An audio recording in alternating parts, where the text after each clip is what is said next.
Hello everyone, welcome to Sonal's kitchen. આજે બનાવીશું વધેલી રોટલીમાંથી રોટલીનું ચૂરમું. તો ચાલો રેસીપી જોઈ લઈએ. અહીંયા મેં 7થી 8 નંગ બપોરની જે વધેલી રોટલી હોય એ લીધી છે. રોટલીને આ રીતે પીસ કરી અને મિક્સર જારમાં લઈ લેશું. હાથેથી પણ ઝીણો ભૂકો કરી શકાય, પણ જે મિક્સર જારમાં કરીએ એનાથી સરસ બને છે ચૂરમું. જાર બંધ કરી અને ક્રશ કરી લેશું. આ રીતનો ઝીણો ભૂકો તૈયાર કરવાનો છે. અહીંયા મેં 5 નંગ કાજુ લીધા છે અને 5 નંગ બદામ લીધી છે. એના આ રીતે ટુકડા કરી લેશું. હવે એક કડાઈ લઈ એમાં 1 ચમચો ઘી ગરમ મૂકી દેશું.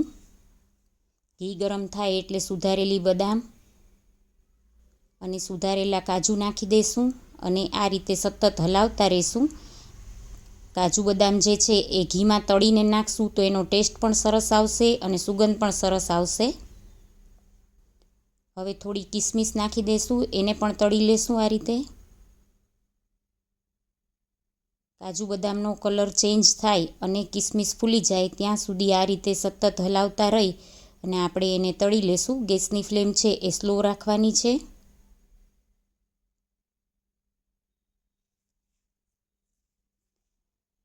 કાજુ બદામનો કલર ચેન્જ થઈ ગયો છે અને કિસમિસ પણ ફૂલી ગઈ છે. હવે આપણે એને એક પ્લેટમાં કાઢી લેશું.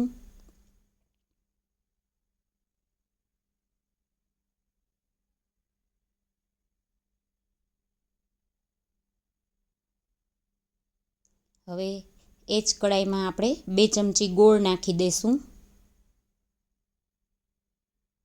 અહીંયા મેં દેશી ગોળ લીધો છે.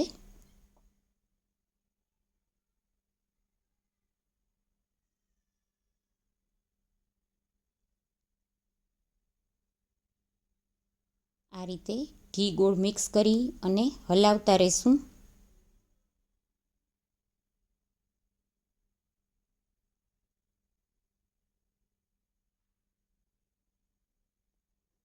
આપણે કોઈ પાઈ નથી લેવાની. આ રીતે થોડીક વાર હલાવશું અને ગોળ એકદમ સરસ મેલ્ટ થાય ત્યાં સુધી જ આપણે તૈયાર કરવાની છે પાઈ.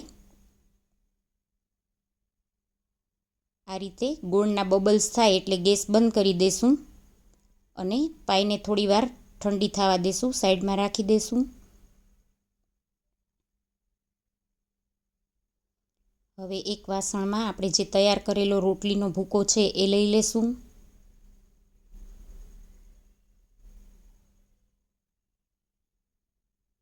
હવે એમાં 1 ટુકડો જાયફળનો લઈ અને આ રીતે એને ખમણી લેશું.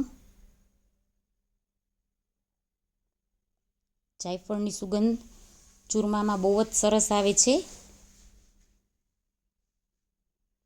આ રીતે જાયફળ નાખી દઈશું. 5 ચમચી એલચી પાવડર નાખશું. 1 ચમચી ટોપરાનું ઝીણું ખમણ નાખી દઈશું. હવે જે આપણે તળેલા ડ્રાય ફ્રૂટ છે, કાજુ બદામ અને કિસમિસ, એ નાખી દઈશું અને જે તૈયાર કરેલી પાઈ છે એ નાખી દઈશું.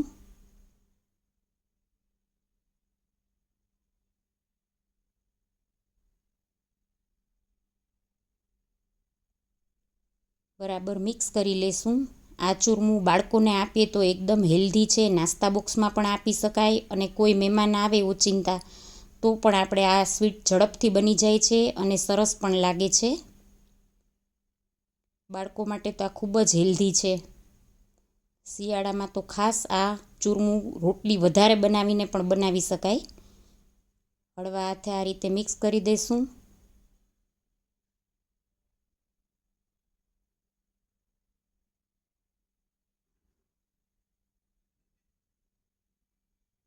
ચૂરમાને એક પ્લેટમાં લઈ લેશું.